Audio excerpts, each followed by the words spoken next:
What is up, guys, and welcome back to the channel.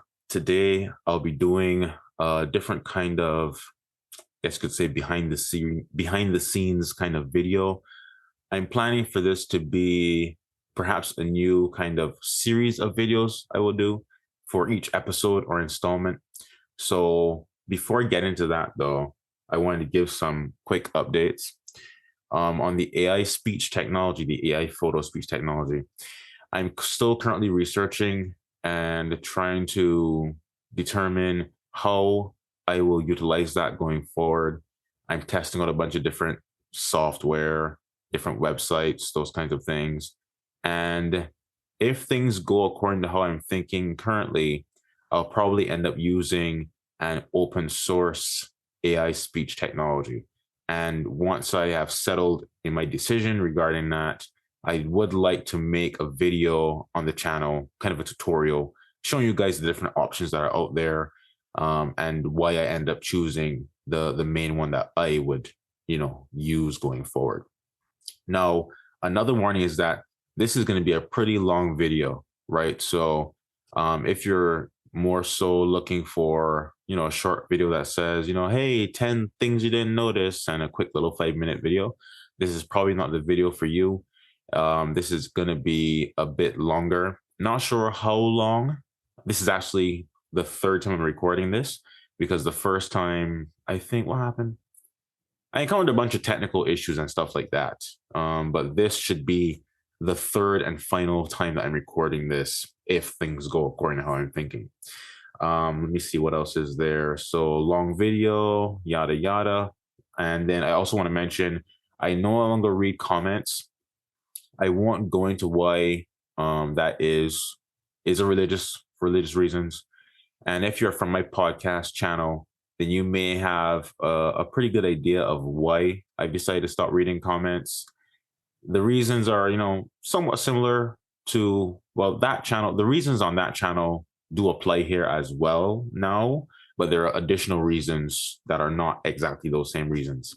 But still, of course, if you enjoy the videos, enjoy the show, enjoy the content and stuff like that, then, liking, commenting, just saying, hey, I like the video, great video, yada, yada, sharing it or whatever, all those kinds of things do help, the channel to be discovered by more people will see the show and those kinds of things. So still, if you would like to, help the show be more widely viewed and stuff like that, leaving a comment will still be a good thing to do. If you have a certain question or something that you really need me to respond to, like let's say, for example, you do stop motion animation as well, and you really want to know, man, I need to know how you did that. Like, how did you do that particular scene? How do you animate that kind of thing? Like, you can email me or message me on Facebook. I also have an Instagram, although I don't really use that, to be honest, very often. But if you message me on there, I should see the message as well. So yeah. And if you're from the podcast channel, then you already know my, guidelines regarding contact based on that channel and stuff like that. Now, let's talk about the purpose of this video, right? This video is, let me explain. So, many TV show producers, filmmakers, animators, that kind of stuff, when they're making a medium, a form of media or a piece of media, they include a lot of secret details, and people will call them, like Easter eggs, that kind of thing, in this, the visuals or the animation that are kind of references to other things. And I do that as well. So in God's Last King, there may be, for example, a character that is based on someone from World War II, right? There may be a certain location where a battle took place, and in God's Last King, we have a battle take place in that same location. There may be a Catholic saint from history who a character is named after, those kinds of things. And you may see pictures of saints. You may see pictures of saints on the walls as well. So I want to go through episode 1, part 1, and kind of explain and show you all those hidden details in episode 1, part 1. Originally, I was planning to do episode 1, part 1, and part 2 in one behind the scenes video like this.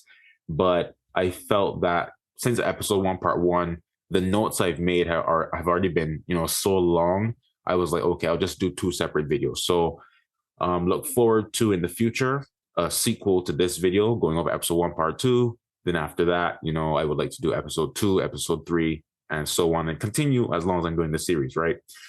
So let's see. Another warning before we really get going here. Spoiler warning, right?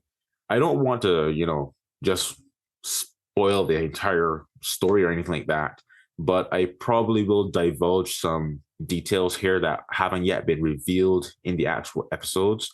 So if you are a person who you just want to watch the series and learn information as it is revealed in the actual episodes and stuff like that, you don't like to be spoiled in any way, and this video will probably not be for you. If you don't mind, though, hearing some behind the scenes story details and stuff like that being, maybe spoiled in some way, then you can continue watching. So I think that's all of it. I have my notes over here on my phone. That's why I'm looking over here. I think that's all I wanted to cover before we get going. And so, yeah, so let's get started. This series contains animated violence which may be uncomfortable for some viewers. Viewer discretion is advised. All right, so the first thing, and forgive me if the video looks a little laggy or whatever, I'm doing this on Zoom, and for some reason, it doesn't always capture the video smoothly. But anyways, here we have frame-by-frame figures, the frame-by-frame figures logo. Now, I want to talk a bit about why is this channel called frame-by-frame figures, okay? So originally, this channel was called frame-by-frame animations. And someone may think that the name frame by frame just means like stop motion, right? You do frame by frame by frame. And that's a simple way to look at it, but there is a bit of a more complex reason behind the name. So when I started, frame by frame animations, what I wanted to do was to take media like wrestling, primarily wrestling is what I planned to do, like WWE wrestling.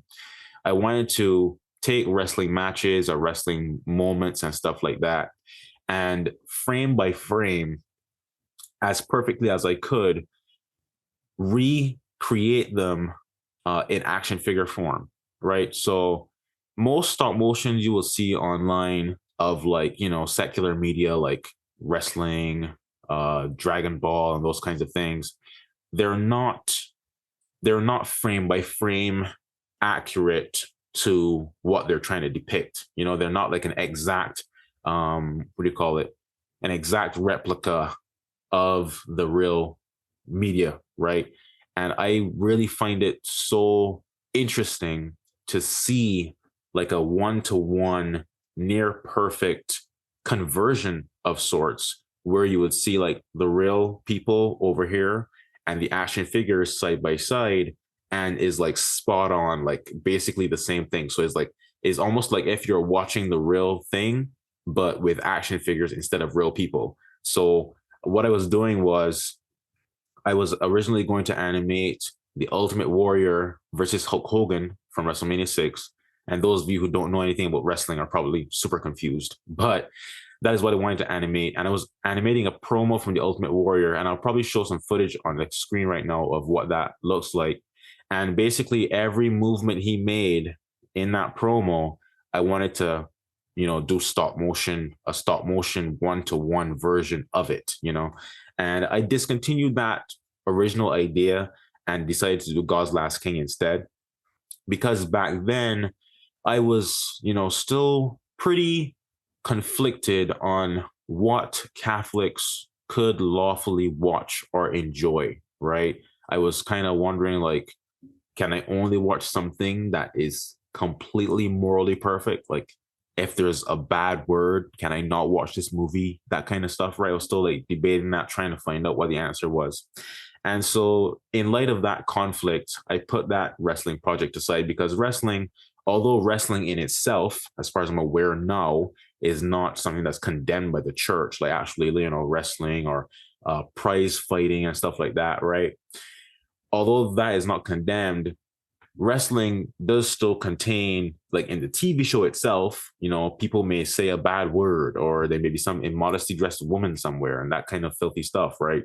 So I put that aside and I decided to do God's Last King instead.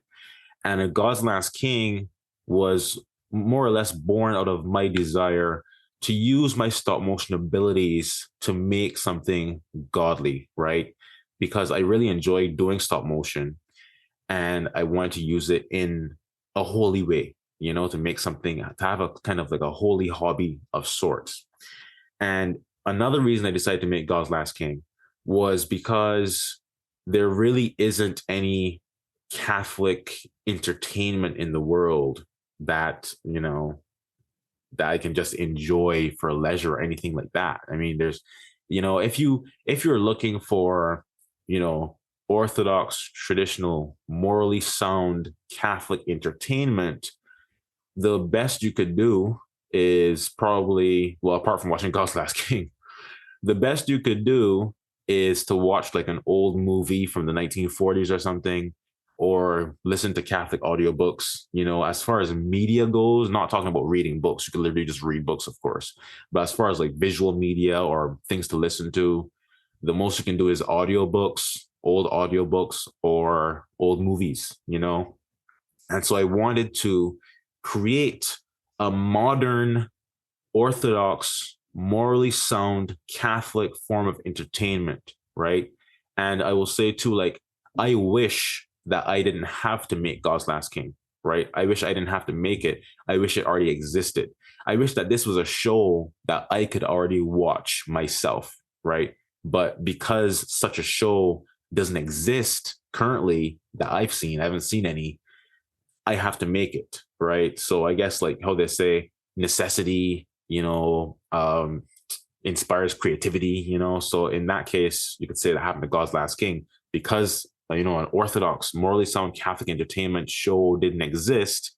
I had to make it myself, right? And so the name Frame by Frame Animations, the reason why I changed it to Frame by Frame Figures is because Frame by Frame Animations, that name was kind of used by a lot of different people and it wasn't unique enough. So I wanted to find a way to have the name be more unique, as far as, the branding and the identity of the channel and stuff like that. So I changed it from Frame by Frame Animations to Frame by Frame Figures. And Frame by Frame Figures, I think I like the name more because, first of all, it's more unique, of course. I don't think there's anything else called Frame by Frame Figures out there. But of course, you have a lot of things called Frame by Frame Animations. But also there's the alliteration, right? So for those who don't know, alliteration is the repetition of consonant sounds. So if you have blueberry, crimson comet, red rover, right? Those kinds of things. You have frame by frame figures, right? So that alliteration is kind of catchy. And so in marketing, people will tend to use alliteration as a way to kind of pique people's interest and catch their attention and all those kinds of things. So that is how the name became Frame by Frame Figures and how the channel was transformed from the original intention to being focused on making God's Last King. Now, I do have a second channel where I actually do continue kind of the vision of the original Frame by Frame Animations, where I try to do like a 1-to-1 stop motion recreation of things. Right now I'm working on Dragon Ball.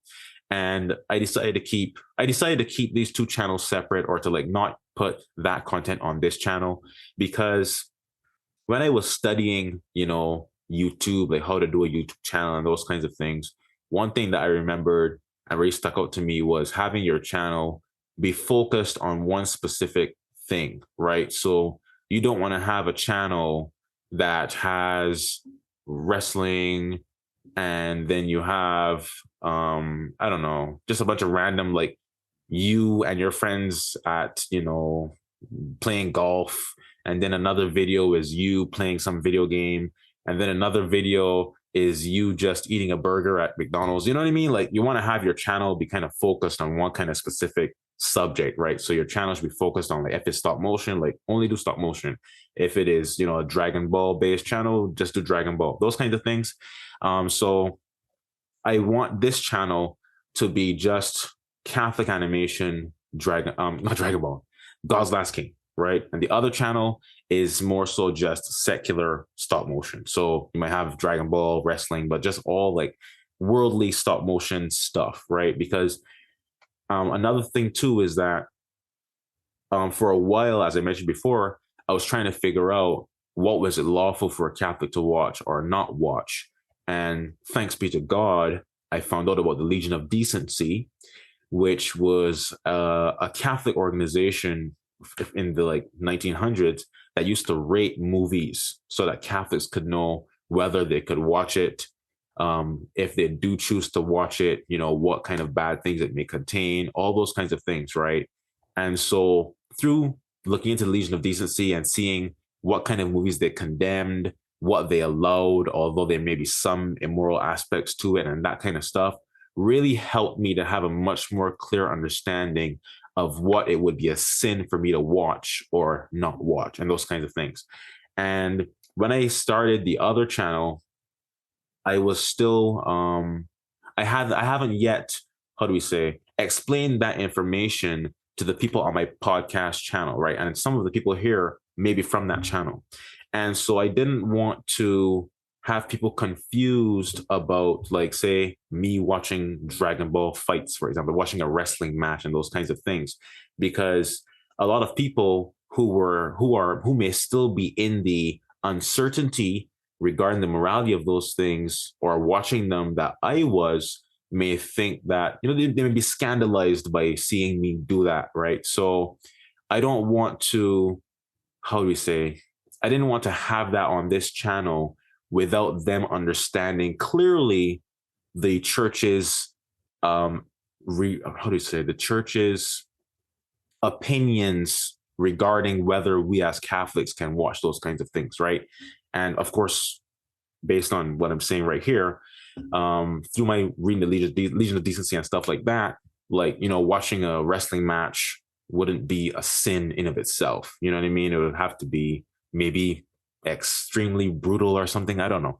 But there's still a lot of gray areas because this is old information and our modern world is a bit different in terms of, television shows and movies and special effects and all those kinds of things. But I do want to in the future make a video on the podcast channel just showing what I've seen from the Legion of Decency, Pope Pius XI, Pope Pius XII, and what they had to say about Catholics watching different kinds of movies and what we should watch and what we shouldn't watch and what we're allowed to and what we can't watch, what is condemned, and all that kind of stuff.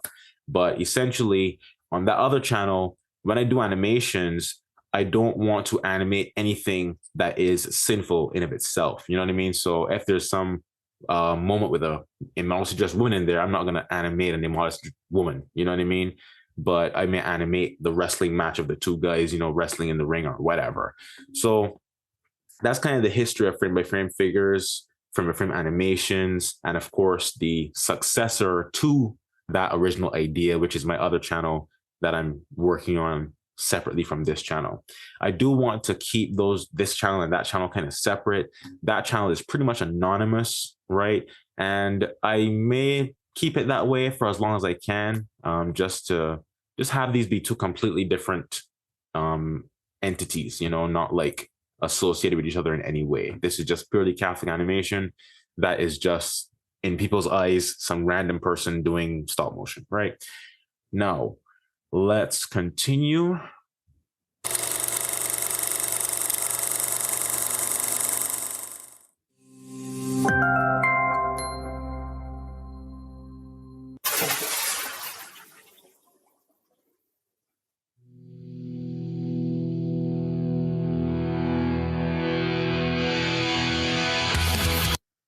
Okay, so that opening sequence right there, that was literally like basically the intro from a video game called Dragonball Z Budokai 3, right? So that's a game that I played a lot when I was a child. That intro, I love the music from that intro. The music is just so catchy to me and stuff like that. And so right here where you see the ocean like moving and stuff, and then the shadow of the plane, and then the plane flies into the camera and the water kicks up. That is pretty much exactly what happens in the intro for that game. And I'll show you a clip right now so you can see how they compare. So instead of in that game, you have the character Goku, his shadow over the clouds, here you have the shadow of the plane, and then Goku and his friends fly into the screen and stuff, and here you have the plane flying into the screen. So it's a reference to that intro.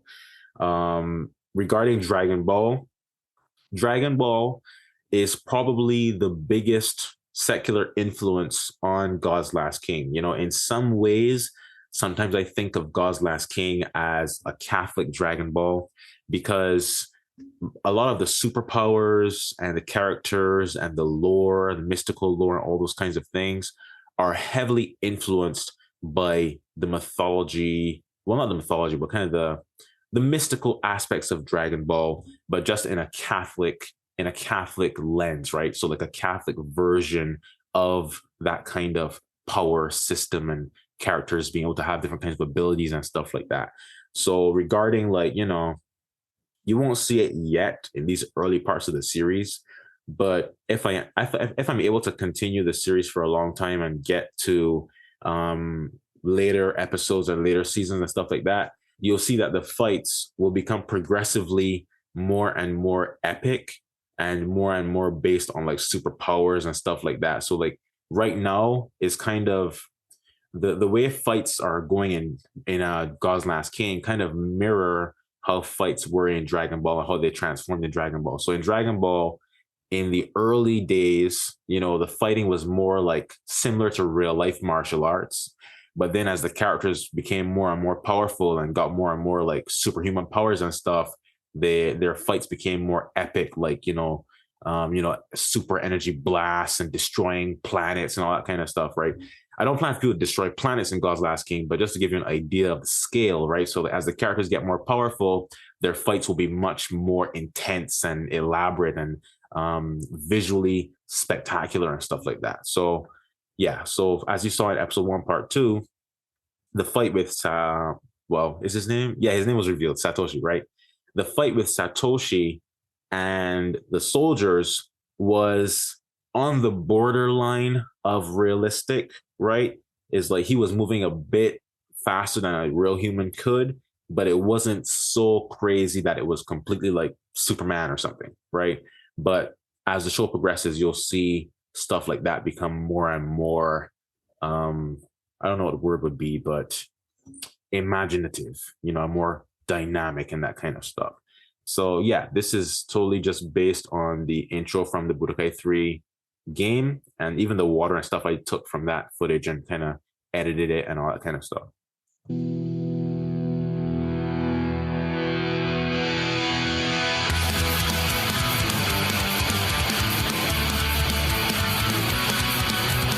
Okay, so here we have the United Army logo, right? If you've seen episode 1, part 2, which I'm assuming you have if you're watching this video, in episode 1, part 2, you see it is revealed that the people attacking the village are from the United Army, right? And if you look at their uniforms, they have this patch on their uniforms, or at least an earlier version of this patch. I think this is an updated version, and they have the older version. The reason is I had already printed out the original version to stick on the action figures before I edited it more. And so this is the updated version, but they may be wearing an older version. But I want to explain a bit about the symbolism of this logo, right? And what the United Army is and stuff like that. Why is it called the United Army? It is called the United Army because it is basically a militaristic version of the United Nations in our real world. So you know how the United Nations is like all these countries coming together to like decide how they're going to govern the world and all, and they basically rule the world in a certain sense, but they rule it politically, right, through agreements and treaties and diplomacy and all that kind of meetings and stuff like that. But the United Army is different in the sense that they don't rule the world through diplomacy and political agreements or whatever.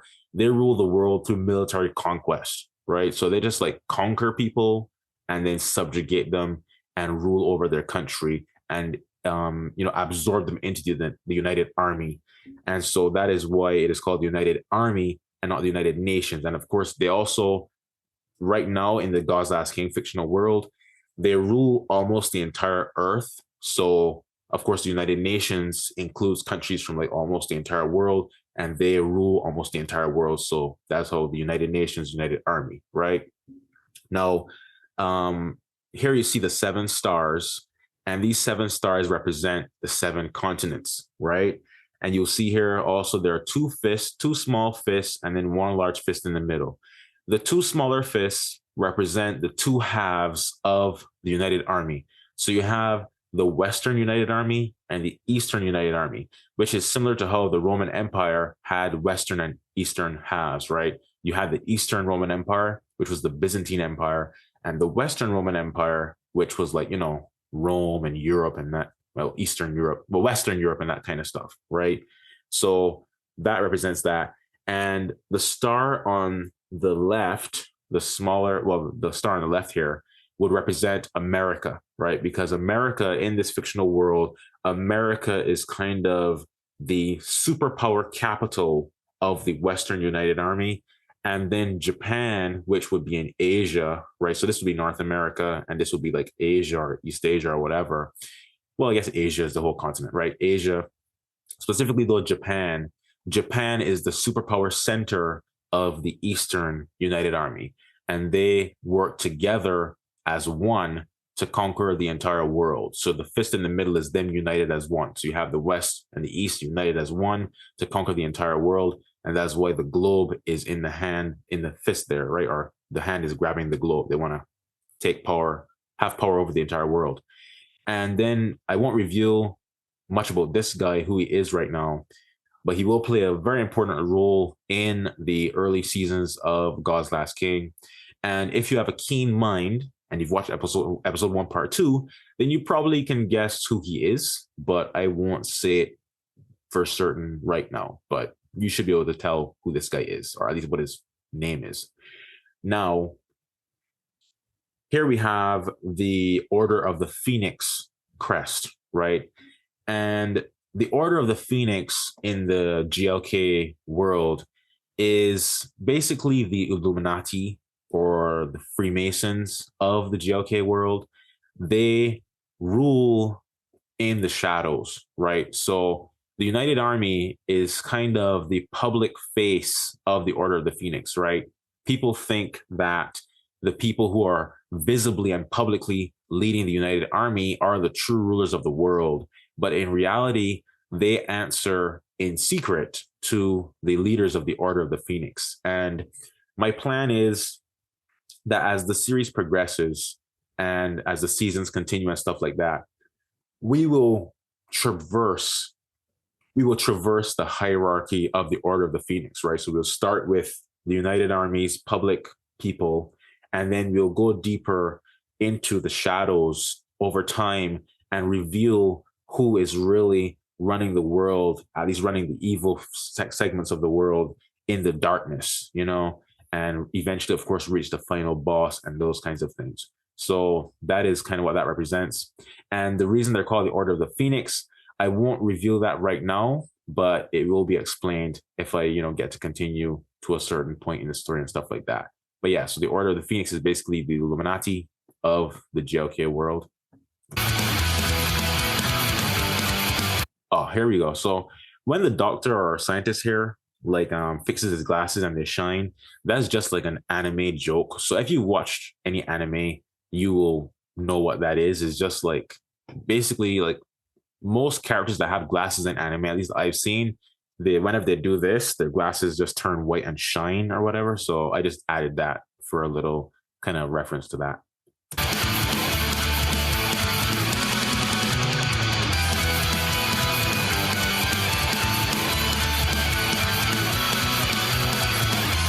Oh, here we go. Okay, so right here, this bird is a phoenix, okay? And I also want to mention, before we talk about the phoenix a little more, this location is meant to be like kind of a satanic temple where demonic rituals are performed. And of course, this character here, I won't say who exactly that is right now, but this character is clearly trying to attack the phoenix because he is, of course, a satanic character. But in reality, this is an action figure of this is a Malfoy figure from Harry Potter that I just put some different clothing on him and stuff. And if I can get it, you'll see that he actually transforms from a child to a teenager in this sequence. Let me see if I can get it. Hold on. Oh, hold on. It's hard to catch it sometimes. Wait. There we go. So here you see him as a child, right? Starting the kick. And then he's a teenager by the end of it. Okay. So this is the character that we will see him grow up from a child all the way to an adult, but I won't say who he is right now. Anyways, the Phoenix, right? Now, in today's world, a Phoenix is generally considered to be a mythical creature, something that never really actually existed and was kind of just like a fairy tale or folklore. But in the ancient world, the Phoenix was understood to be a real creature. And many church fathers actually believed that the Phoenix was a real creature.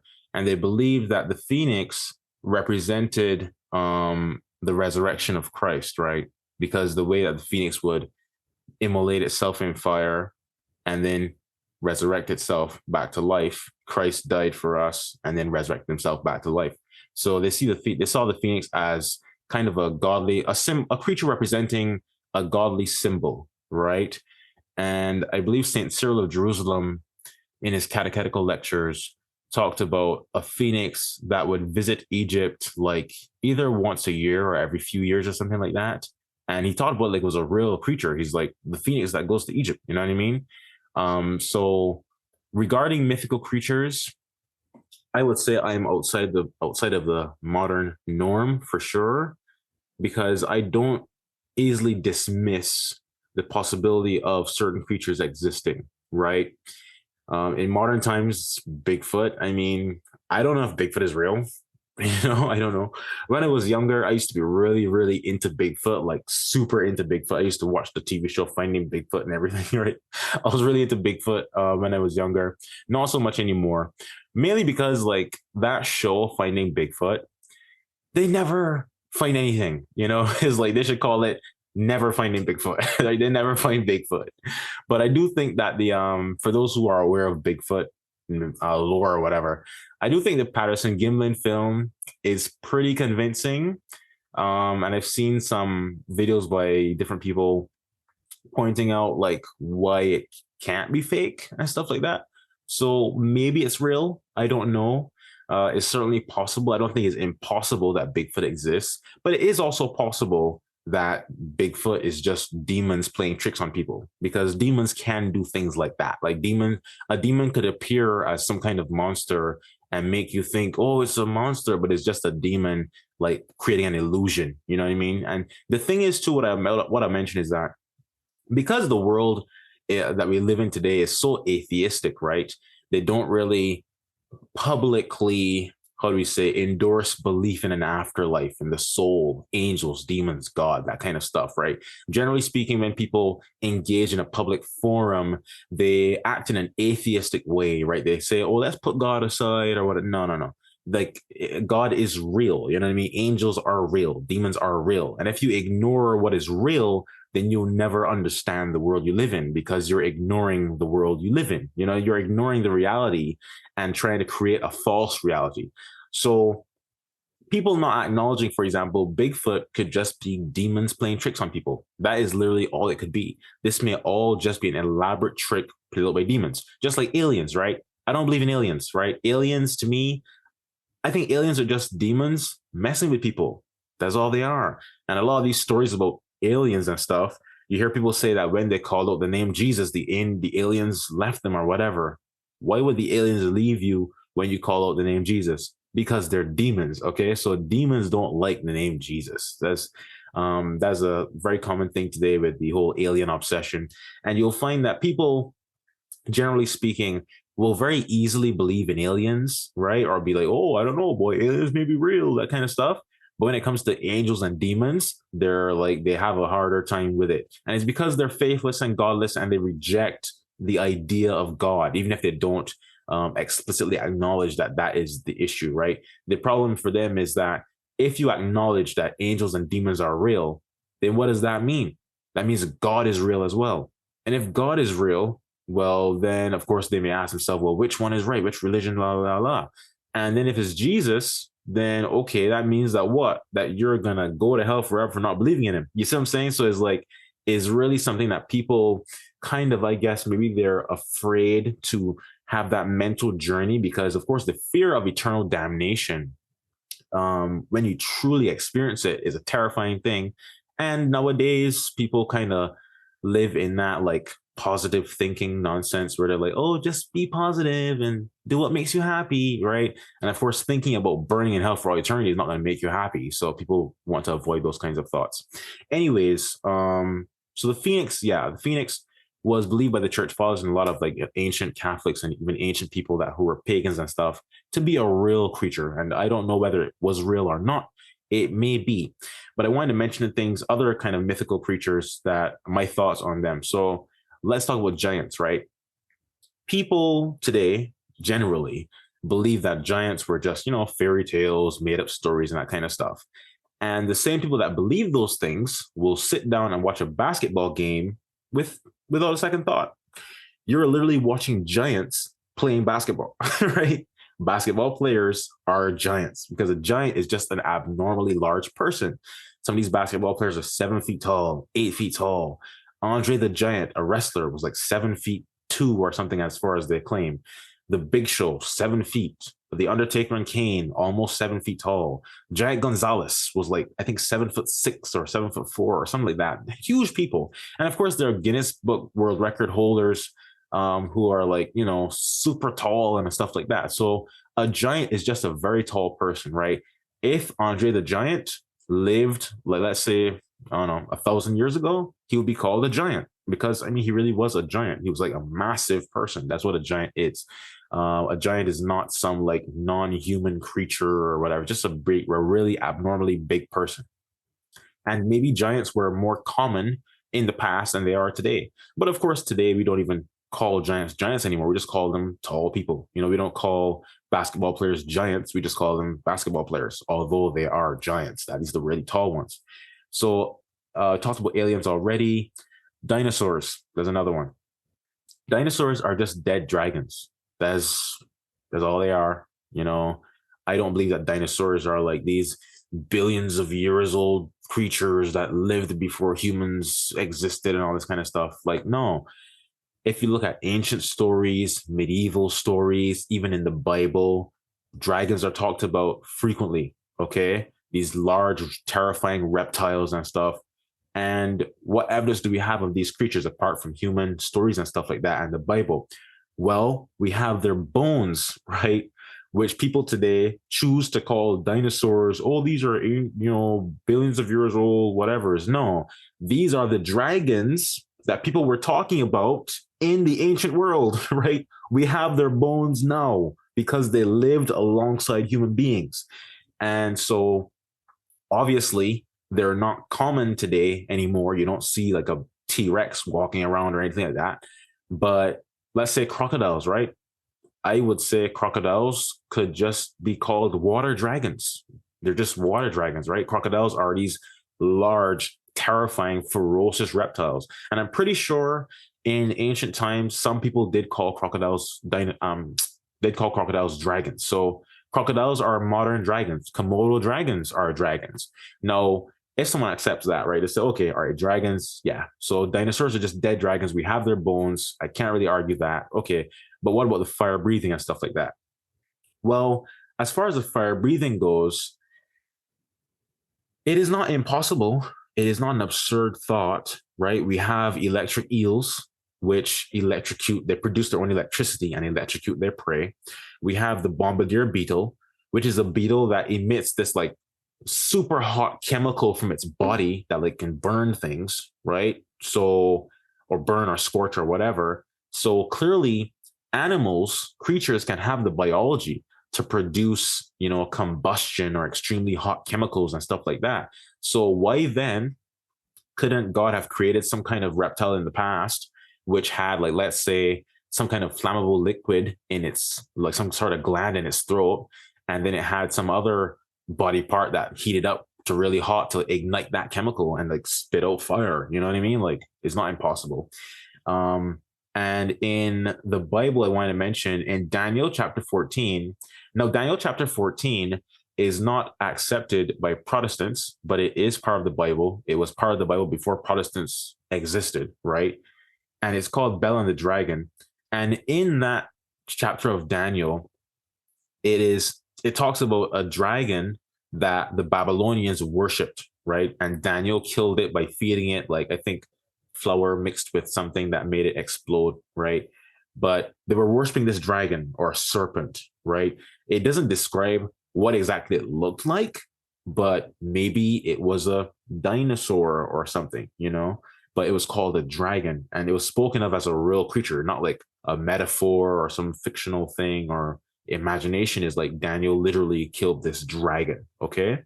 And in Catholic history as well, I think not Saint Michael, Saint George is said to have killed a dragon in his like saint stories and stuff like that.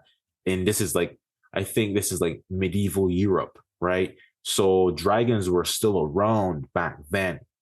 And there are many different stories from medieval times and ancient times about people fighting dragons and these large, scary reptiles. And it's so absurd to me. It's like white people are like, oh, there's no way that story is real or whatever.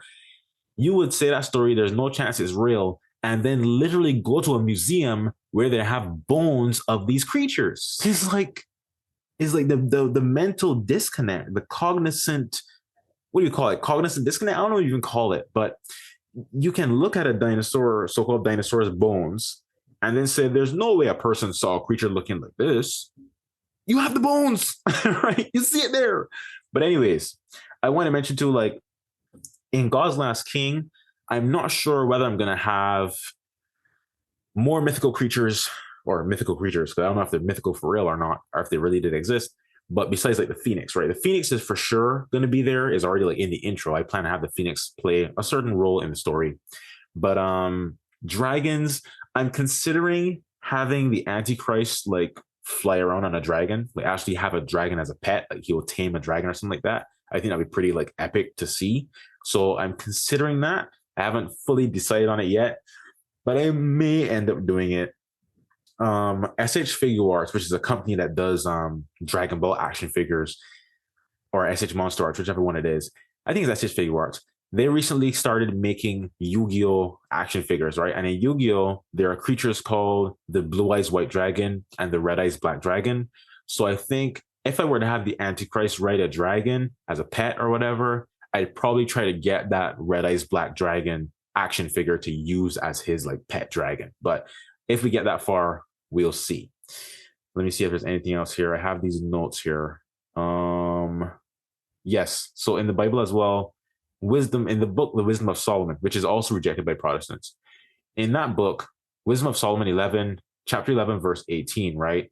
It says, "For thine omnipotent hand, which made the world of invisible matter, was not unable to send upon them a multitude of bears or fierce lions or unknown beasts full of anger of a new kind, or breathing the vapor of fires, or casting forth the savor of smoke, or shooting horrible sparks from their eyes, of which not only their hurt was able to destroy them, but also their sight to kill them for fear."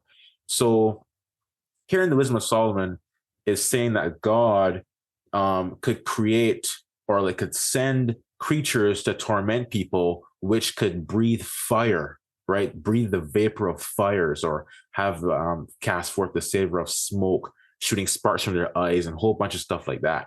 And this may sound absurd if we look at it in a literal modern, context of the kind of animals that we see around today. But if fire-breathing reptiles were real, and huge ones like a T-Rex or whatever, then this could just be referring to those kinds of creatures, right? And let me see here. Yeah, and it says these things will be so terrifying that just to look at it would kill you. Maybe you get a heart attack from how terrifying the creature looked. You'd be like, just die from a heart attack seeing this thing. Like, imagine like how a T-Rex looks in Jurassic Park, for example. If you saw a creature like that, a T-Rex, really trying to eat you or running towards you or whatever, I could totally understand how you get a heart attack, because that thing looks terrifying based on the way they, reconstructed and stuff like that. Even the teeth and like it's just massive monster. It's literally is a real life monster, right? There's something else I wanted to mention. Oh yes, as far as the age of the Earth. So whenever we talk about dinosaurs and dragons and mythical creatures and stuff, someone may bring up the age of the Earth, right? How old you think the Earth is and that kind of stuff. Of course, the modern world generally believes that the Earth is like billions of years old, and they change the number of billions or trillions or whatever they're at by this time every few years. So at one point it was just millions. Now they say billions, and I guess after that they'll say gazillions, right? They just keep changing their story. But as far as I'm concerned, I used to be like super dogmatic about a young Earth when I thought the church had dogmatically, taught that that was the age of the Earth. But then I saw what Pope Pius XII stated. He either did believe or at least was open to the idea that the Earth was billions of years old, from what I can tell. And other church fathers, debated among each other. They weren't all in agreement about how old the Earth was or how long the 7 days of creation, the 6 days of creation were, right? So some would have believed that the 6 days of creation were literally 6 days in our, normal week today. And some might have thought that like a six days meant 6,000 years and that kind of stuff. So they weren't all in agreement on how old the Earth is. But for me, I'm not on either side definitively whether the Earth is young or old. And usually young means like thousands of years old, and old today would mean like billions of years old. I'm not definitely set on either side, but I would say I lean more towards a young Earth. It just sounds less absurd to me, personally. Like when I hear billions and billions and all that stuff, it's just like, where are you getting these numbers from? You know what I mean? And then there's all sorts of issues with carbon dating and flaws that can happen, errors and all that kind of stuff. And I don't generally tend to trust much of what the modern so-called science teaches, because they're just very unreliable. And even they admit that what they're telling people as fact is not really a fact, because a fact can't be changed, right? If the Earth is 20 billion years old and you tell people the Earth is 20 billion years old, then you can never change that, right? You can never tell us, oh, sorry, I was wrong. The Earth is actually 30 billion years old. Okay, that means that when you told me before it was 20 billion years old, you were wrong. And now you're telling me a new story, and then you're going to change that story 10 years later. So you can't put your trust and your faith and your soul and your mind in something unreliable, right? Like the modern, like so-called modern science, right? Even when it comes to nutrition. When I was growing up, or maybe years ago, you would have heard eggs are good for you, eat a healthy egg breakfast and all that kind of stuff. And now you'll hear, oh, eggs give you high cholesterol, don't eat too much eggs. Before they would have said beef is great for a strong young boy growing up to get good muscles or whatever. And now they tell you, oh, beef gives you cancer, so you got to stay away from beef. You can't trust these people. Stop trusting these people. But don't give them your soul, because a lot of people tend to they treat so-called scientists as if they're priests of a religion. It really is like a religion for these people. That is their dogma. That is their God. Their God is so-called science. And I just think is largely just a bunch of garbage. It changes every few years, is not infallible, right? The difference with the church is when the church teaches something, it is infallible. It's not going to change, right? That is the truth for eternity, right? The church has spoken. It is true. The church is not going to tell you, oh, sorry, we told you before that Jesus, died and resurrected from the dead. We were actually wrong about that. He did this instead. No, the church is going to tell you Jesus died and resurrected for the rest of eternity. That is a fact, never going to change, right? So let's continue. I've covered dragons in the Bible. There's Behemoth and Leviathan as well. Those are pretty well known.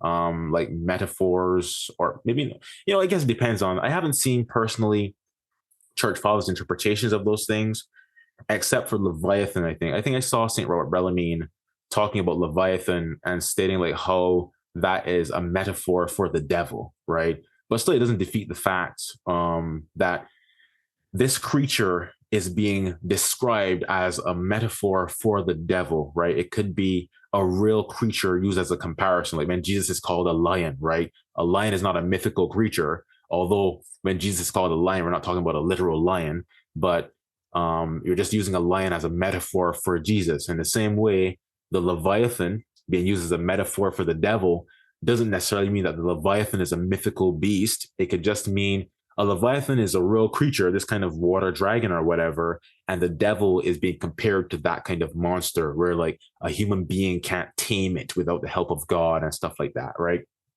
Let's see. A behemoth, Leviathan, yep, all that stuff. And so the phoenix in this particular scene here, representing Christ symbolically, according to the church fathers, is being attacked by this satanic person.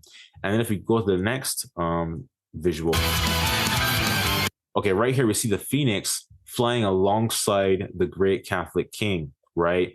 And so the phoenix representing God is symbolizes here that he has been chosen by God, right? He's not fighting against God as the other person was doing. He is journeying alongside God. God is with him. So that's why the phoenix is flying with him right here, just to show that he's been chosen by God, right? Yeah, let's continue. This character, you can probably guess who it is, but I won't go into much detail right now. I will say though that the way he looks here, this like these eyes and this mouth, is really based on, in certain anime, like Japanese anime, when a character is like extremely angry or extremely evil, they tend to have this kind of art style to their face. And like for example, in Hunter x Hunter, Gon, when he becomes an adult, he transforms into an adult and he's super angry.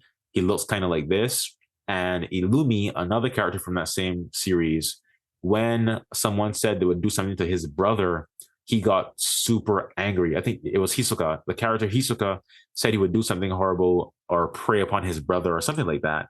And so Illumi got really angry and evil looking like this. So I kind of tried to base it on that art style, but make it even more like satanic and demonic, because this is, of course, a villainous character right here. Just kind of, how do we say? Kind of like, I just want to get full visual. Kind of like, unleashing a demonic, beastly energy within himself and like kind of being transformed into a monster, So that's what this represents here. And of course, you be able to guess who that is as well. Same person as you saw before. All right, so the God's Last King logo here, right? As far as the actual logo itself, I just I wanted to have, I really love this font right here. And I wanted to put the little king on top, the little crown on top there, and then the Japanese on the bottom, just to kind of show that this is, a Japanese-based show. Is like a Japanese anime in stop motion form. So that's why I put the Japanese characters down there, which are a translation of the English God's Last King. And I think if I could remember how to say it, it is like Kami no Saigo no O. I think Kami no Saigo no O, which means God's Last King in Japanese. That's how you pronounce this. Kami no Saigo no O, right? I believe that's how you say it. And I thought about actually having, like, when this shows the Japanese voice saying Kami no Saigo no O, I thought about having that, but I decided to just let it be like this. But anyways, the fact that I have the wall behind here, right? The reason I have the wall is because this style that I've chosen for this particular image here with this logo is inspired by Attack on Titan's logo from opening number 2. And I'll put it like side by side. I'll put it side by side so you can see how they compare next to each other. And I'll mention I do have a bit of a throat sickness going on. So if I have to like drink some water or you hear my voice crack and stuff, that is probably why. So yeah, this is inspired by the Attack on Titan logo, which is a Japanese anime as well. The wall doesn't really have any significance to God's Last King, but in Attack on Titan, the wall is important because that's how they keep these monsters out from eating them and stuff.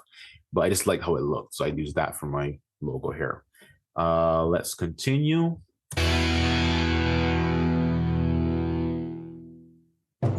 Episode 1経験に京都ソウルすべての人恵みに満ちたマリア様. Okay, so here we have, it says Hokkaido, Japan. Hokkaido is the northernmost island of Japan, because Japan is actually an archipelago, or we say an archipelago. I guess you say either one. Japan is actually an archipelago. which it has many different islands to make that one country. And so Hokkaido is the northernmost island of Japan. So that's where we are right here in Hokkaido. And it says Anno Domini in the year of our Lord 2005. So I want to talk about why it's 2005. The reason is related to the age of the great Catholic king. So who is the great Catholic king, right? We've talked about him before, and I'll go into a bit more detail now. The great Catholic king is an apocalyptic figure who is prophesied to appear near the end of the world, in the last ages of the world. And he is supposed to be used by God along with a holy pope, who is called the angelic pope in prophecies, to free the world from evil, darkness, and godlessness, and to bring about the age of peace, which is a period of time on the earth where almost the entire world, or pretty much the entire world, converts to the Catholic faith, and the world is godly for about 25 years or so, right? So the great Catholic king, according to a prophecy by Saint Cataldus, it says the great monarch will be at war till the age of 40, right? And then there are other prophecies stating that basically, if you interpret it a certain way, that the 3 days of darkness will be at the end of a great war. And the 3 days of darkness is an apocalyptic event, which is somewhat comparable to Noah's flood, where God will pretty much destroy most of the earth, and most of humanity will die or be, killed in that event. And God will spare a small few who will go on to live in the age of peace, the holy era of the earth, right? So that event, the 3 days of darkness, is supposed to happen at the end of a great war, according to certain prophecies. And then also, according to another prophecy, the 3 days of darkness is to happen in the year 2038, right? So, and that could change depending on if the current regime in the Vatican changes their Easter date to the same as the Eastern heretics, or called the Eastern quote unquote Orthodox. They will the 2028 instead of 2038 would probably line up for this prophecy instead. So keep an eye on that, I suppose. Now, with the 2038, the way I understood it, or the way I kind of chose to apply this information to the series, is that I want to have Akira, who I guess I've already revealed it. Akira is the great king. This is just his childhood as a flashback. Okay, he is supposed to be 40 years old when the war ends, right? So I want to have him fighting war to fight for God on earth and stuff until he's 40. And then the age of peace will begin when he's 40 years old. So if he's going to be 40 years old in 2038, he would have to be 7 years old in 2005. And I want to have him be 7 years old in this flashback. So that's why the year is 2005, right? I had to do a bunch of calculations and stuff. I have a whole timeline planned out and stuff like that.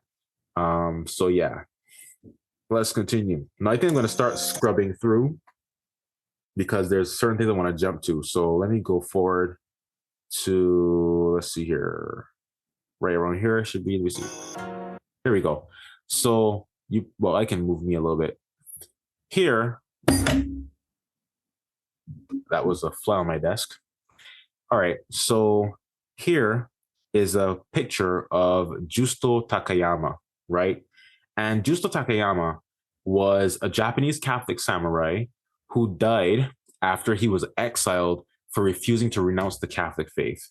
And I want to read an extract about him, which I've taken from takatsukikanku.org, right? It says, his full name says Justo Takayama Ukon, right? And it says Ukon was received into Christianity in 1564 at the age of 12. Under his father's guidance, he was baptized in Sawa Castle in what is now Nara Prefecture. He was given the Christian name Justo. In 1573, at around the age of 21, he became the Lord of Takatsuki Castle. He carried out building works in the area around his castle and built more than 20 churches. The population in the town then was about 25,000. It is said that more than 70% were Christians.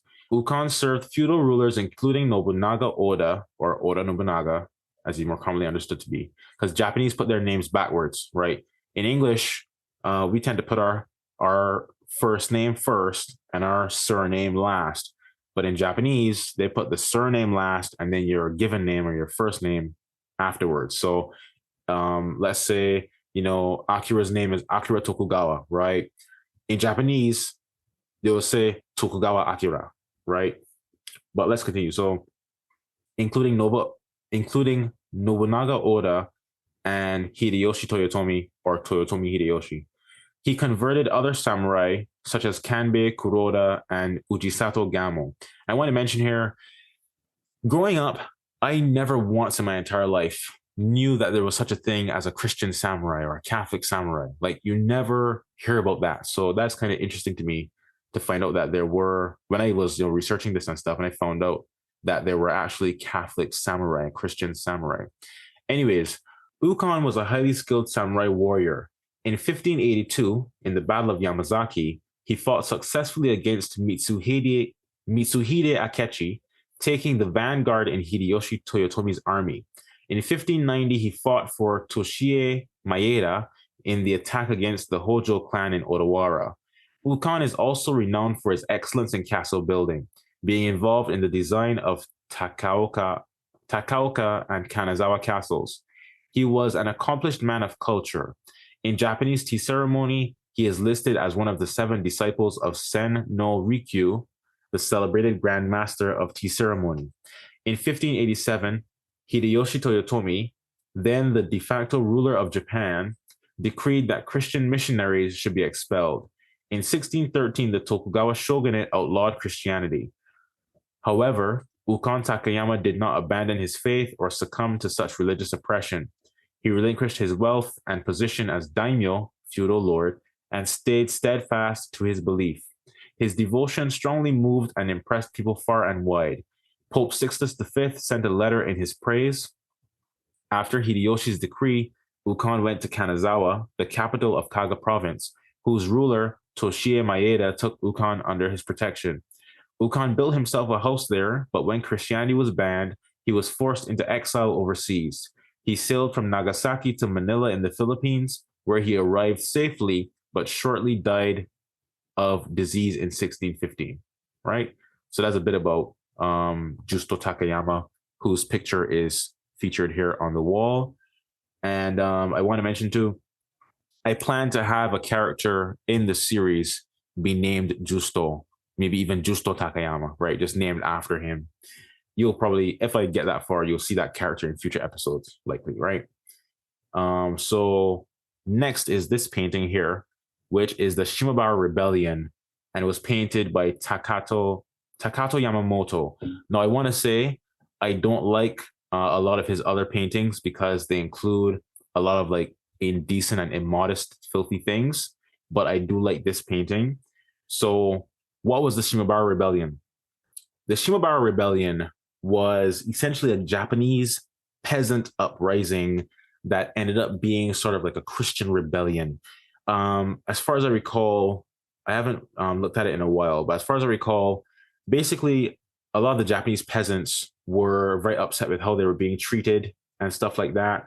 And one of the peasants' daughter was like either killed or beaten up or something like that. And he started, fighting back against the authorities that abused his daughter and were oppressing the people and stuff. And it transformed into a sort of like a Christian uprising, right? They kind of united as Catholics or something like that. And eventually they lost the kind of civil war, and the Catholics in Japan went into hiding, and they lived in secret for like over 200 years. So until 1865, I think that the Shimabara Rebellion took place, I think, in the 1600s. And in 1865 was the first time when Japanese Catholics made themselves publicly known again.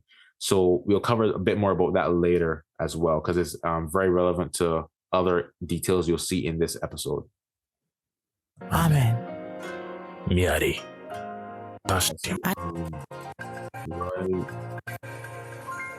Right here. Hold on. So right here, this painting is a Japanese screen painting of the Virgin Mary from around the 1940s. And I think I originally found this on Pinterest. Then we also have a Japanese painting of the Coronation of Mary. So this is symbolic of when Mary passed from this life, she was taken body and soul into heaven and crowned the Queen of Heaven. So crowned as the Queen of Heaven. So here we have Jesus crowning Mary as the Queen of Heaven. And of course, most people, when they die or pass from this life, their body and soul are separated. The body remains in the ground or wherever, and the soul goes into the afterlife, whether that be heaven, hell, or purgatory or limbo.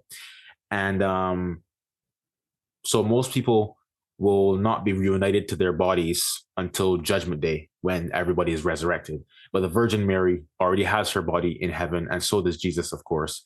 And I think there may be other saints who already have their body, because I remember in the Bible, it mentions that many of the like Old Testament people rose from the dead and were appearing to people in Jerusalem and stuff like that.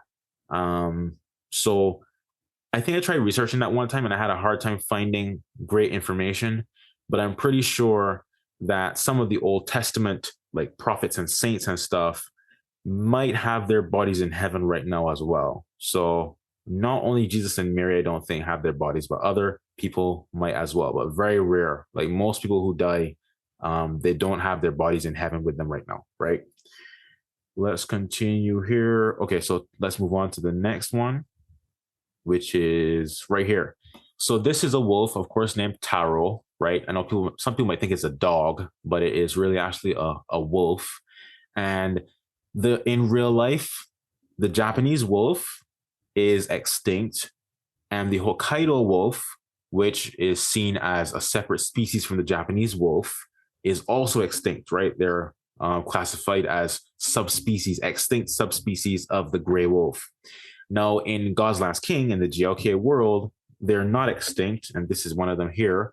I haven't decided yet whether they're endangered or they have low numbers or anything like that, but they will be creatures that grow. They will grow to enormous size. So this is a puppy, okay?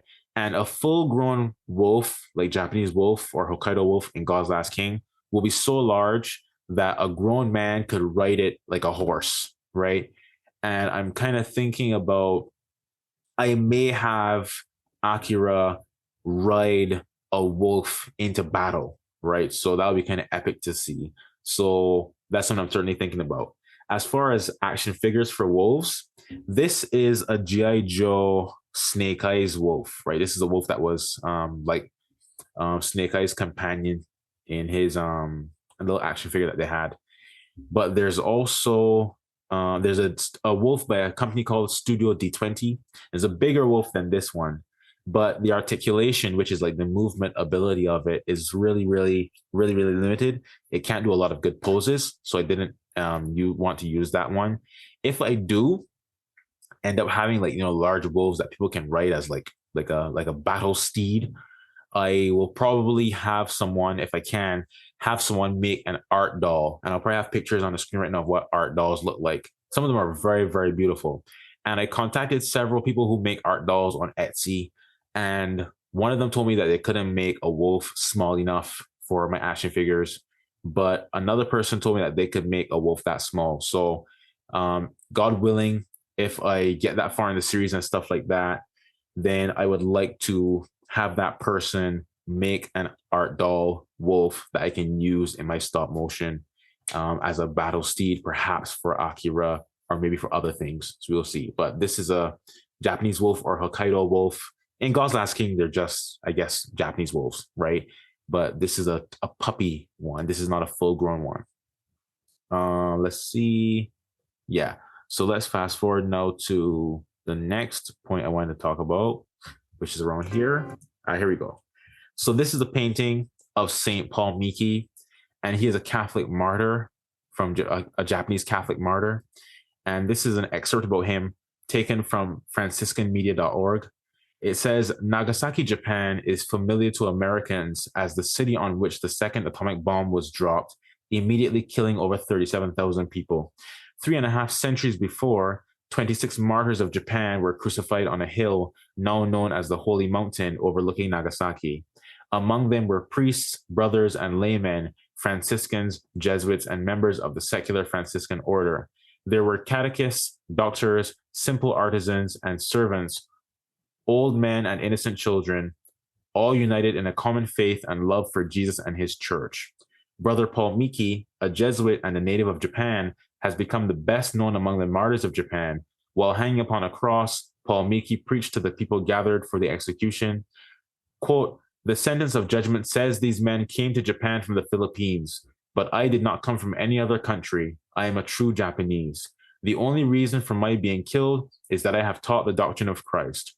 I certainly did teach the doctrine of Christ. I thank God it is for this reason I die.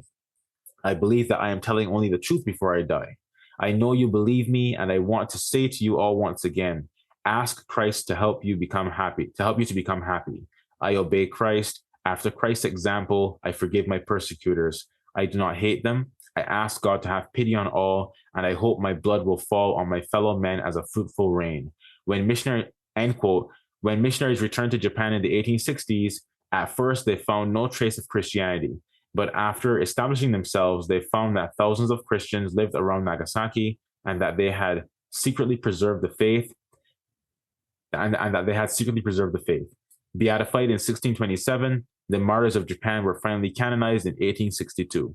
Okay, so that's a little bit about St. Paul Mikki and the martyrs of Japan. Let's go to the next one here. Let's see. Right here. So right here behind this door on the wall here, this is a painting, a Japanese style painting of St. Michael the Archangel by an artist named Daniel Mitsui. And St. Michael the Archangel will play a very pivotal role in the God's Last King story. Like, as far as people in heaven, apart from Jesus himself, I think St. Michael will be the most involved with the story. In fact, he may make more appearances than Jesus himself does. We'll see, but I definitely plan for St. Michael to play a really big role in the series. And I've already picked out the face I want to use for him. I'll put that on screen right now. I think it's Henry Cavill from The Witcher, right? I thought when I saw that, I figured, to me, that looks like an angel, the white hair and stuff like that. I was like, that looks like it will be an angel to me. So I chose that to be St. Michael. Yeah, let's continue now. Moving on to right here. So right here, we see, we see Akira's mother holding him as a sort of like flashback illustration going on, right? This is just a picture or a painting of Our Lady of Mount Carmel, the Virgin Mary holding baby Jesus, and he's holding a scapular, as you can see right there.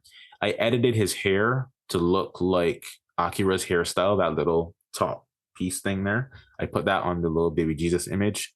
And of course, I added a tear to Tomiko, Akira's mother, crying right here. And I wanted to mention too that Akira's mother, Satoshi mentions here that he knows that Akira's mother didn't like Akira learning how to fight, right? Now, her sorrow or her not liking Akira learning how to fight is not like, it is not meant to mean like she was like quarreling with Satoshi or disputing her husband or anything like that, because she was a saint, right? A holy woman does not argue with her husband or fight him or whatever. She's obedient and humble and docile and gentle, right? So she just was heartbroken at the fact that her country, which she was the princess of, she was Princess Tomiko, the fact that her country had fallen into the darkness of godlessness, right? And was rebelling against God. So that, for her, that was why she didn't like Akira learning how to fight, because she didn't like the fact that basically he had to learn how to fight kind of out of necessity because they were in civil war and the country had become godless, right? So it's more so her being heartbroken and distraught at the fate of her country than just not Akira learning how to fight in general. Because of course, like, she wouldn't mind if Akira's just learning how to fight as, you know, learning to be a samurai, learning to be a general or whatever, that kind of stuff. But it's like the reason why there is such a necessity for him to learn how to fight is that the country is godless and they're at civil war, people who are rejecting God and persecuting the church and stuff like that. So that is why she didn't like Akira learn how to fight. Yeah, she didn't enjoy seeing him have to do that and the country being godless, right? So let's continue to the next one. Oh, and here, you know, when Satoshi says Akira will either be a great priest or a great warrior, if I get that far, you'll learn more about why he is so certain of that in future episodes. Okay. All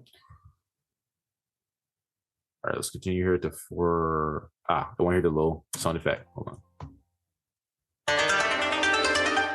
I like those low sounds. So it says Japan was declared a Catholic nation in 1867 after over 200 years of persecution. So in real life, Pope Pius IX dispatched a letter in 1867 blessing the discovery of the underground Catholics that had revealed themselves. And let's see. So this is an excerpt from catholicculture.org. It says, on January 8th, 1867, His Holiness Pope Pius IX dispatched a special message to Father Bernard Petitjean of the Paris Foreign Mission Society, who at the time was involved in missionary work in the city of Nagasaki. The purpose of His Holiness, the Pope, was to personally bless an event which he exuberantly described as a miracle of the Orient. What he referred to as a miracle of the Orient was the fact that 3 years before this message was dispatched, I think that's a typo because it should be saying, I think, 2 years, because 1865, then 1867, okay? Before this message was dispatched, hold on, let me start over. What he referred to as a miracle of the Orient was the fact that 3 years before this message was dispatched, I think 2 years, that is on March 17th, 1865, an incident had occurred within one of Japan's oldest churches, namely the Ura Tenshudo of Nagasaki, which is also known as the Basilica of the 26 Holy Martyrs of Japan. This was the discovery of the so-called hidden Christians, and to Catholics all over the world, this incident was indeed a miracle. That is to say, a community of Christians whose ancestors could be traced back to the 17th century and who had experienced excessive persecution due to the ban on Christianity imposed in Japan had yet managed to survive for a period transcending 250 years, even though they had no priests who could minister to them. These hidden Christians did not consist solely of those who had been discovered. We have verified the fact that the Christians whom people like Father Petitjean had encountered were of the same faith as the Christians who had populated the nation of Japan 400 years earlier. Accordingly, there are people who, after being discovered, returned to the Roman Catholic Church. In other words, this incident was a twofold miracle, namely a miracle of discovery and a miracle of resurrection. Okay. Now, in God's Last King, in the JLK world, Japan, we didn't have a situation where the Catholics came out of hiding. Well, maybe they did, actually. I might add that detail. But essentially, here, we just had a case where the Christians, the hidden Catholics, revealed themselves, right? But in God's Last King, the entire country of Japan is becoming Catholic in 1867. And the reason, as you will see in the next info card, which is here, let me hear the little jingle. Hold on.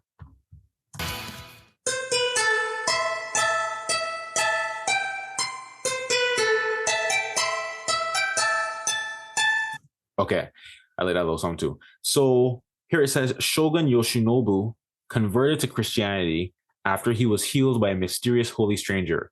And for those who don't know, the shogun was the military leader of Japan, essentially the supreme general of the Japanese samurai / army, right? He had supreme military power in the country.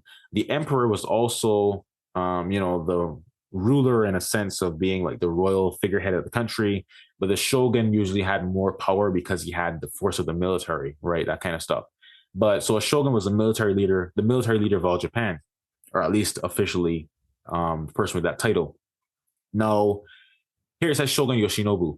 So in real life, Yoshinobu Tokugawa, or Tokugawa Yoshinobu, was the last shogun of Japan. So the shogun title and position and stuff like that in Japan was abolished in 1867.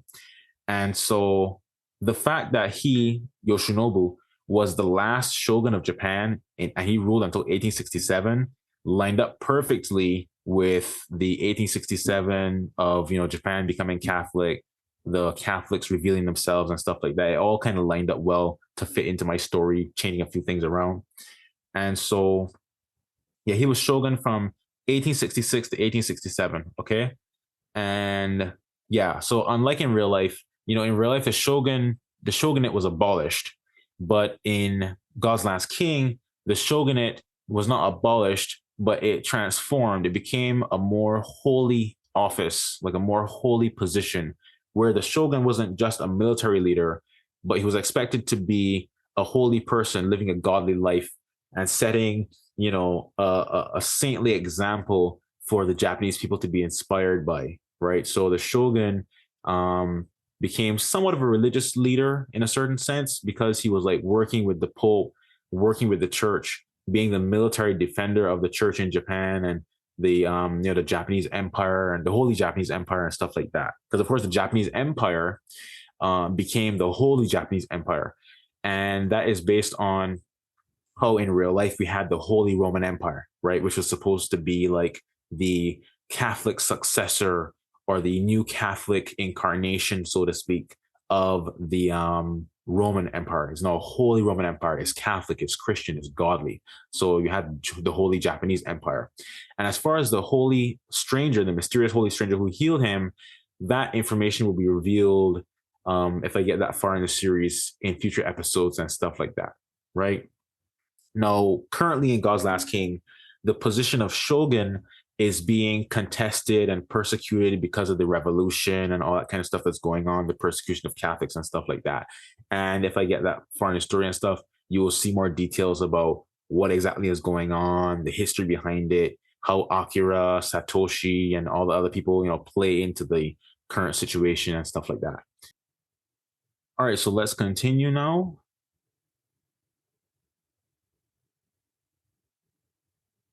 Scrubbing through. Okay, right here.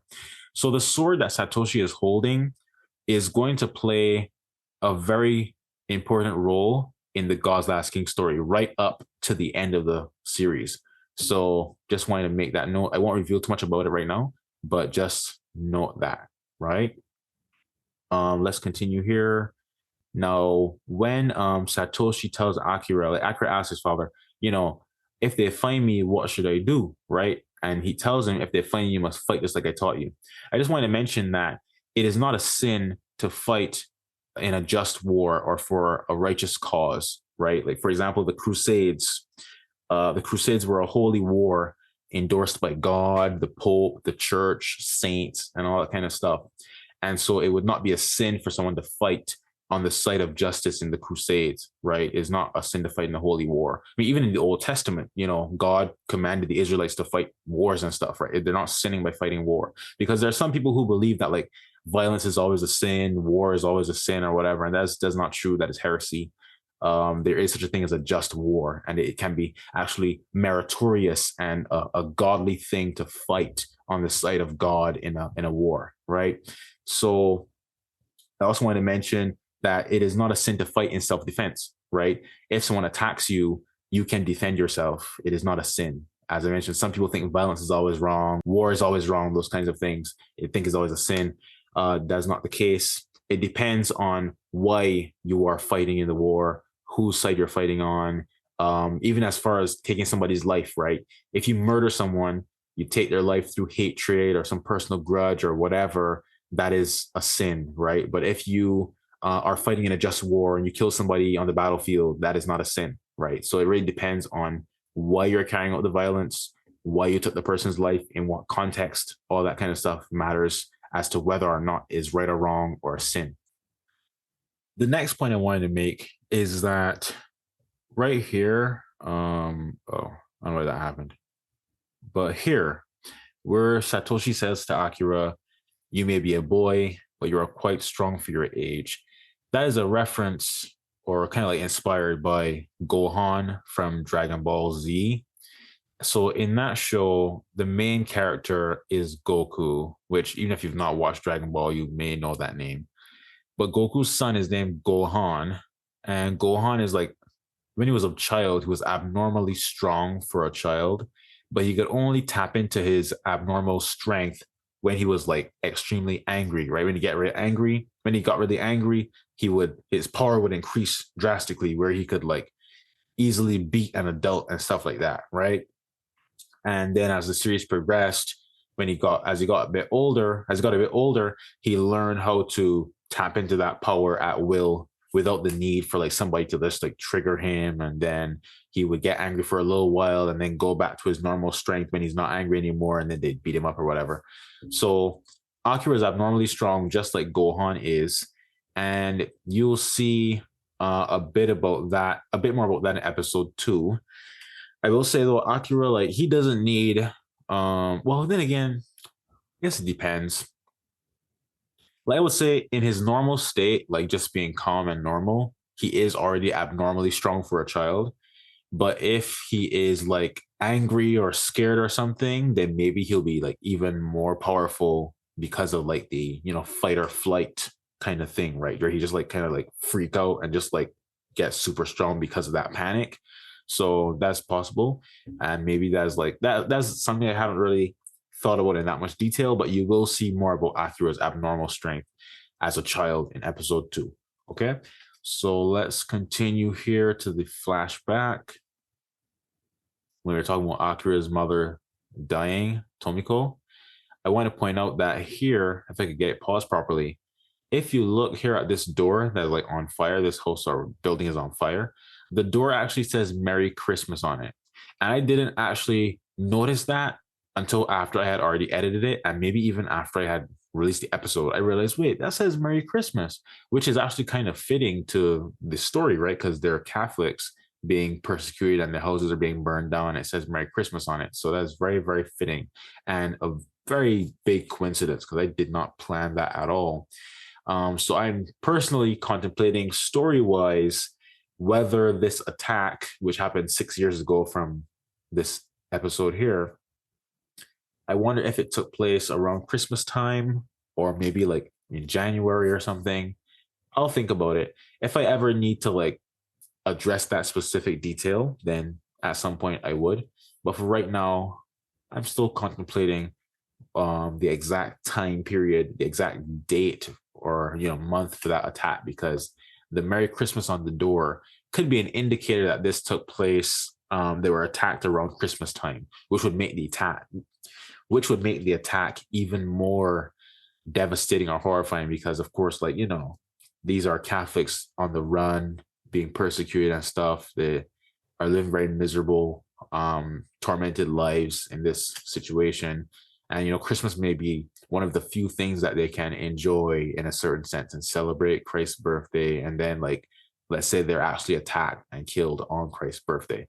So that'd be kind of how do we say, like an evil, a sadistic thing for the United Army to do, for if they like plan, for example, we'll attack them on Christmas Day just to make it extra horrible. That's a possibility. So I'm still thinking about that story detail, but that was a nice little note there as far as Merry Christmas on the door that I hadn't noticed before a certain point. Let's continue. Next here, we're going to have, let's see. Oh, wait, let's go back a bit. Hold on. Oh, right there. Hold on. Tomiko. So Satoshi says the name Tomiko, right? Akira's mother is named Tomiko, or was named Tomiko since she's passed away. And the name Tomiko has a lot of historical significance in Japanese history, because Tomiko, well, actually, let me explain the backstory a bit before I reveal who Tomiko is or what who her name is from.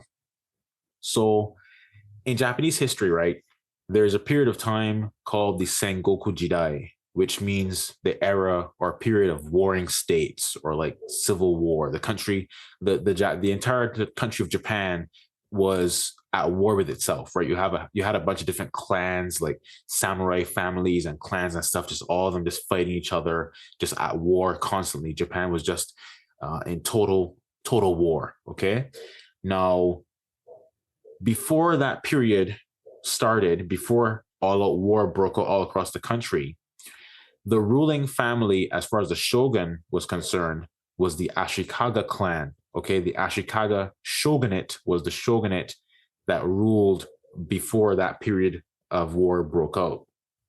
And Ashikaga Yoshimasa was the shogun, but he didn't want to be the shogun any longer, right? He actually wanted to, I think, retire from the world and write poetry and do garden crafting and stuff like that. And so he wanted to resign from the position of shogun, but he had no son or true heir to take the position or the throne after him. So he asked his brother, Ashikaga Yoshimi, who was actually a Buddhist monk, to come out of his, monastic life and to take the title of shogun and to rule as the shogun. And for a while, he didn't want to do it, but eventually he accepted and he became the new shogun. However, then Yoshimasa's wife, Tomiko, right? Her name was Tomiko. She gave birth to a baby boy. And she wanted that boy, her son, to be the shogun, not his uncle, which was Yoshimi. Yoshimi, right? Yeah, all these Yoshis are confused. Yoshimi. Okay. So basically a civil war broke out where one side was fighting for and I want to mention too, the name of the baby boy was Ashikaga Yoshihisa. And I think that name is so cool, like Yoshihisa. That just sounds like a cool name to me. So I do plan to have a character in the series God's Last King who is named Yoshihisa, and you'll see him in the future episodes if we get that far and stuff. So there was one side in the civil war fighting for Yoshihisa to be the shogun, and the other side fighting for his uncle Yoshimi to be the shogun. So you have that conflict going on there. Now, eventually, Yoshimi stepped down and allowed Yoshihisa to be the new shogun. And in the God's Last King story, if you saw episode 1, part 2, you'll see that Satoshi he was called a fallen shogun, right, by the guy who killed him. Those are strong words from a fallen shogun. You are in no position to throw insults. Oh, great Lord Satoshi. And he was called a false claimant to the shogunate if you read the little words on the robot's screen when the robot was watching him, right? It said false claimant to the shogunate. And so Satoshi is actually the true shogun of Japan at this period of time, but he's being persecuted by the revolutionaries. And Akira, being his son, is actually the heir. And I won't reveal too much, but there's a certain political agreement which happened where Akira actually is supposed to have a position even above Satoshi. But because of all the political conflict going on in the revolution and stuff, that has not really gone smoothly, of course. So let me see here. Yes. And then, in episode 1, part 2, if you looked at that, you saw that, Satoshi was referred to as a false claimant to the shogun and stuff like that. So you'll see more about, Satoshi's role as shogun, Tomiko's role as princess, Akira's hereditary power and stuff like that will be explored more in future episodes and explained in more detail, right?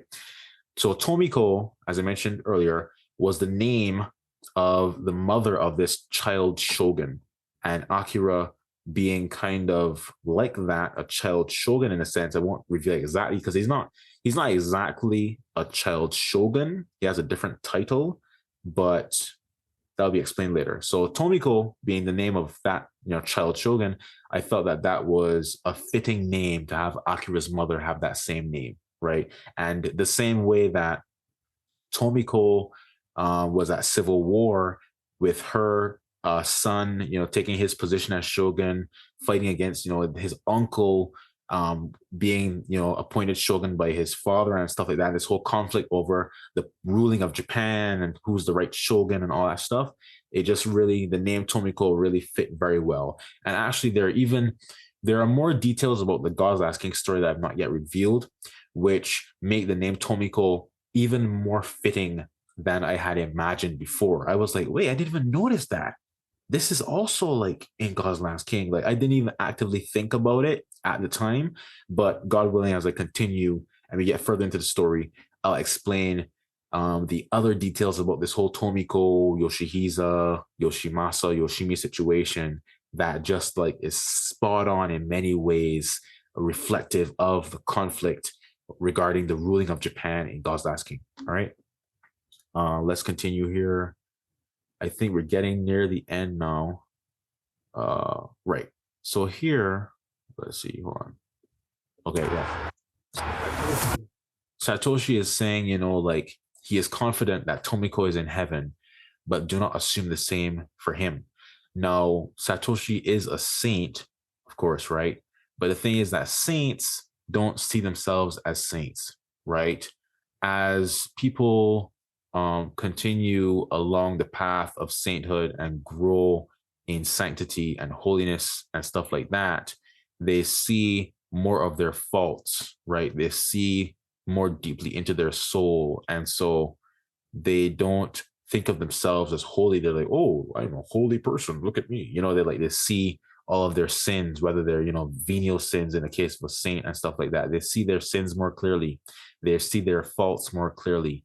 And oftentimes they will see themselves as more horrible than even people who are just living completely godless lives and stuff like that, right? So even though Satoshi is a saint, he doesn't think well of himself, because a lot of sermons and stuff talk about basically getting rid of self-love. And self-love is the propensity we have to think well of ourselves, to think like, oh, I'm so smart, I'm so whatever, I'm whatever, all that stuff. That's like arrogance and pride, right? All of that filth has to be eradicated from your soul in order for you to achieve spiritual perfection. So yeah. And so even though Satoshi is a saint and doesn't commit any mortal sins, he still has that holy fear of eternal damnation, right? Which is something that is to inspire us to avoid sin, because no one is guaranteed eternal life unless God tells you in some mystical way that you're definitely going to heaven, right? And that's one of the many heresies of Protestantism, where Protestantism teaches people, generally speaking, that, as long as you believe in Jesus, you're definitely going to heaven. That is actually blasphemy and heresy, right? The Bible, and for those who don't know, heresy is basically a false teaching that contradicts the teachings of Christianity, right? So Protestantism is a heresy, right? It's a false form of Christianity. Eastern, quote unquote, Orthodox, their religion is a heresy, right? So heresy, it's just false teachings that contradict what true Christianity actually teaches. And let me see here. So I want to mention that St. Paul, the Apostle Paul, spoke very frequently about the fact that we should have fear and trembling regarding our eternal salvation. He never teaches that, once you believe in Jesus, you're saved forever. Like, you don't have to worry about anything else. Like, that's complete blasphemy, right? So here we have Philippians 2:12, where St. Paul says, "Wherefore, my dearly beloved, as you have always obeyed, not as in my presence only, but much more now in my absence, with fear and trembling, work out your salvation." So he says, with fear and trembling, work out your salvation, right? If as soon as you believe in Jesus, quote unquote, you're saved and you have to worry about, and you don't have to worry about anything else, why would you have to fear and tremble? There'd be no need for fear and trembling. You're like, well, I believe in Jesus, so I'm all set. There's no fear and trembling there. But if you understand that until you actually die and are saved, die in the state of grace and, go to heaven or purgatory, you are not guaranteed 100% that you are going to heaven. You may still go to hell. You don't know for sure. Unless God reveals that to you, you don't know. And the Council of Trent, which was a Catholic council from, I think, 1546 to 1563 or something like that? Definitely the 1500s. It was in response to the Protestant Revolution that was going on. They condemned the idea that, you are guaranteed salvation and all that kind of stuff, and you can be 100% certain of your salvation, and you can only be 100% sure if God reveals that to you. And I believe the council actually mentions that without some divine revelation from God, you cannot be certain that you're definitely saved and going to heaven for sure, right? Another thing here is Romans 11:22, where it says, "See then the goodness and the severity of God. Towards them indeed that are fallen, the severity, but towards thee, the goodness of God. If," notice the if thou abide in goodness, otherwise thou also shalt be cut off. And so this is reflecting the Catholic teaching here. God will save you, certainly, as a Catholic persevering in grace, if you do persevere in goodness, right? If, however, you fall away into mortal sin and live a godless life, die without true contrition or repentance, and you die in the state of sin, you will go to hell just like anybody else, right? So there's no guarantee that just because you believe in Jesus, quote unquote, or even just because you're a Catholic in the state of grace at this present moment, there's no guarantee that you will die in the state of grace and be saved. Douay-Rheims commentary. So there's some commentary from the Douay-Rheims Bible on this. And it says, "The Gentiles are here admonished not to be proud, nor to glory against the Jews, but to take occasion rather from their fall to fear and to be humble, lest they be cast off. Not that the whole church of Christ can ever fall from him, having been secured by so many divine promises in Holy Writ, but that each one in particular may fall.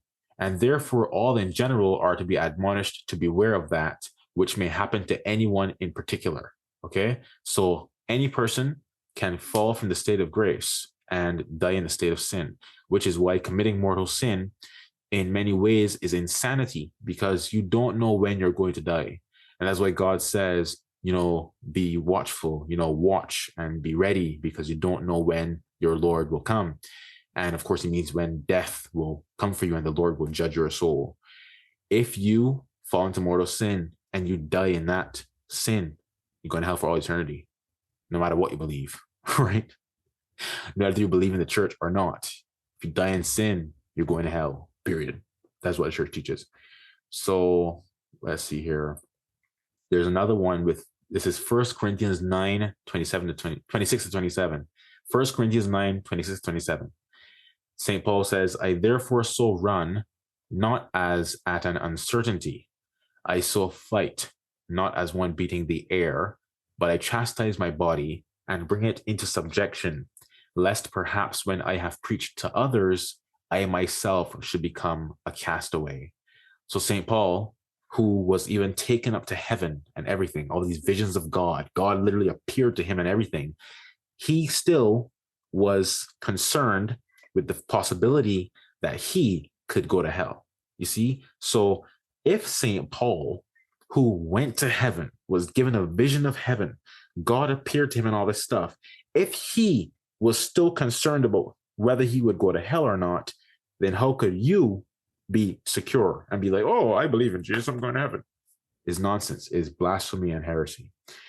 So let's continue. I think this is the last St. Paul quote. Okay. This is 1 Corinthians 10, 11 to 13. "Now all these things happen to them in figure, and they are written for our correction, upon whom the ends of the world are come. Wherefore, he that thinketh himself to stand, let him take heed lest he fall. Let no temptation take hold on you, but such as is human. And God is faithful, who will not suffer you to be tempted above that which you are able, but will make also with temptation issue, that you may be able to bear it." So he says, he that thinketh himself to stand, let him take heed lest he fall. So let's say somebody perseveres for several years in the state of grace. They haven't committed a mortal sin for like 20 years, right? The danger that person may face is self-confidence, overconfidence. They may think, well, hey, I haven't committed a sin in a long time. I'm good to go, man. I can definitely die in a state of grace, But take heed lest you fall, right? Like the only reason you've persevered for that long is not through your strength, but through God giving you his grace and strength from him to resist the temptations and the evil and all that kind of stuff. But if God takes it away from you, you fall headlong into every sin, right? So it's like you have to not have that overconfidence. No matter how long you may persevere in a holy way, always have that fear and that acknowledgement that it is not me, it is God, right? Because I remember a sermon or a book I read a while ago, it mentioned that saints, when they like say have conquered all vices, they've like been freed from every vice, there's still one thing the devil can possibly get them with, and that is pride. And I remember there was a saint that the devil appeared to, and he said to her, "Oh, you have overcome me, look at you." And she was like, "It is not me, it is my Lord that has overcome you." Right? So still to practice that humility, despite even the devil telling you, "Oh, look at you, man, you don't sin anymore, huh?" You gotta be like, "It's not me, it's God." Right? So yeah, take heed lest you fall. Saint Peter, right? So I want to mention Saint Peter denying Christ. Another problem that people face is assuming that they are, how do we say, indefectible, that they can't possibly lose their faith, right? They're like, for example, somebody who considers himself to be like, a traditional Catholic. They're like, I'm a traditional Catholic. I'm definitely gonna die in a state of grace, or die as a traditional Catholic. I will never lose my faith, that kind of stuff, right? But what does St. Peter say to Jesus? I will never deny you, Lord, all that kind of thing. And they denied the Lord, right? So a lot of people have that overconfidence and that lack of fear where they will freely engage in all kinds of conversations with heretics, listen to all kinds of faithless filth and stuff like that, having no concern for how these things could corrupt their faith or cause them to have doubt or to weaken their faith and stuff like that, right?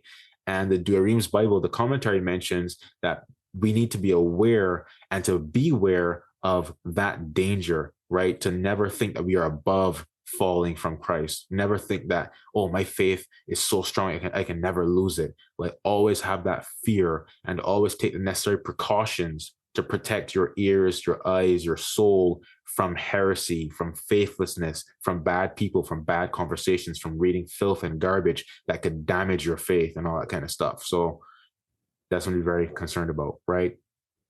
And finally, I think this is the last one, second last. Okay. So Purgatory. I want to talk about Purgatory because he said here he'll be lucky if God threw him into Purgatory, right? Yes. If God, there we go. Purgatory is a place where souls go for temporary punishment after life, okay? And so it is not eternal hell, nor is it heaven, nor is it limbo. Purgatory, the only people that go to purgatory in this current disposition of the world are Catholics who die in the state of grace, but still have some punishment due for sin, right? But not eternal punishment, temporary punishment, which is called temporal punishment.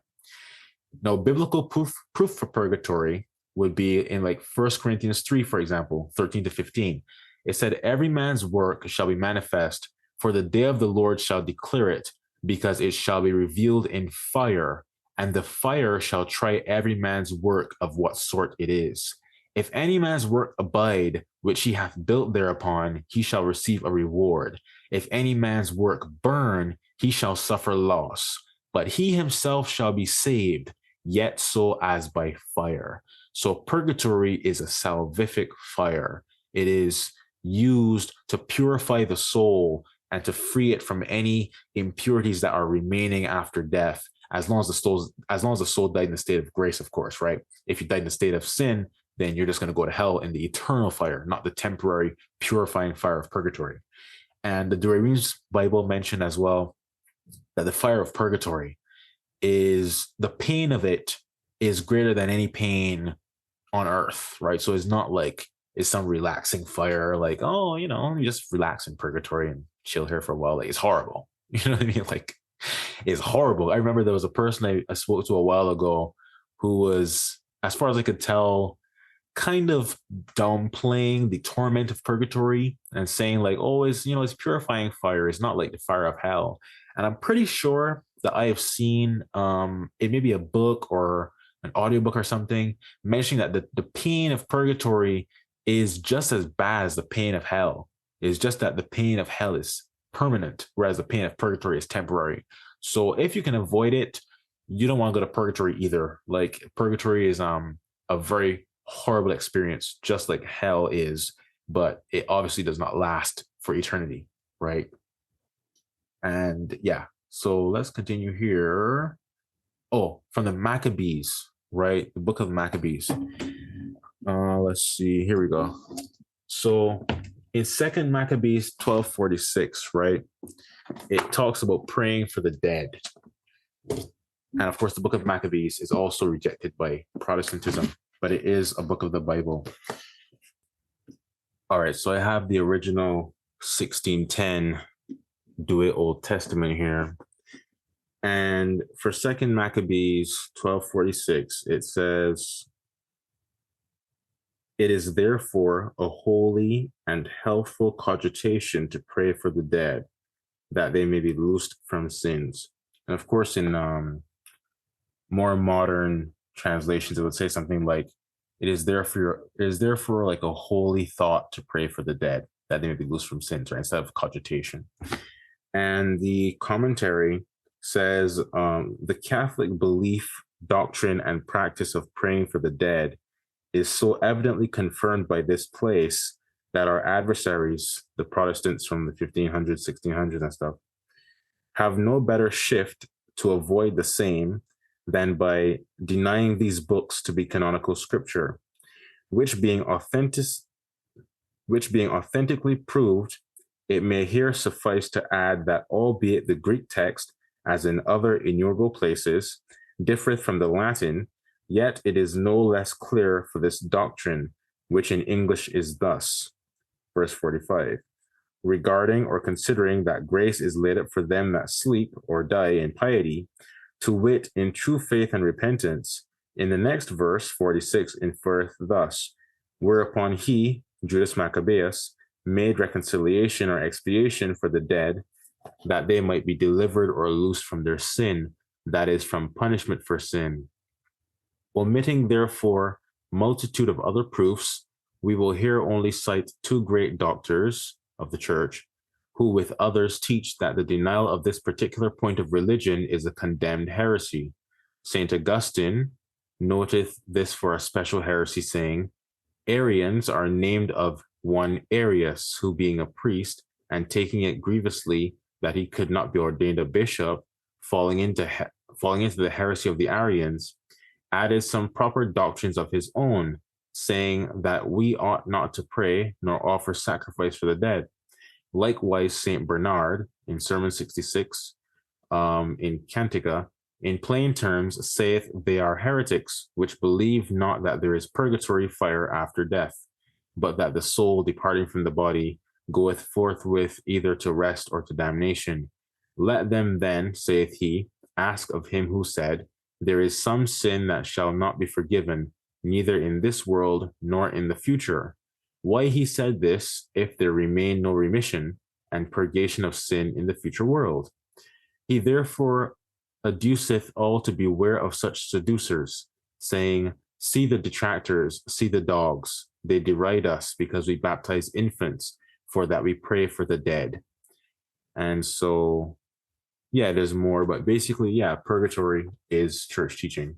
And if you deny the existence of purgatory, then you're a heretic, not a Catholic. So let's continue here. Let me see the last one.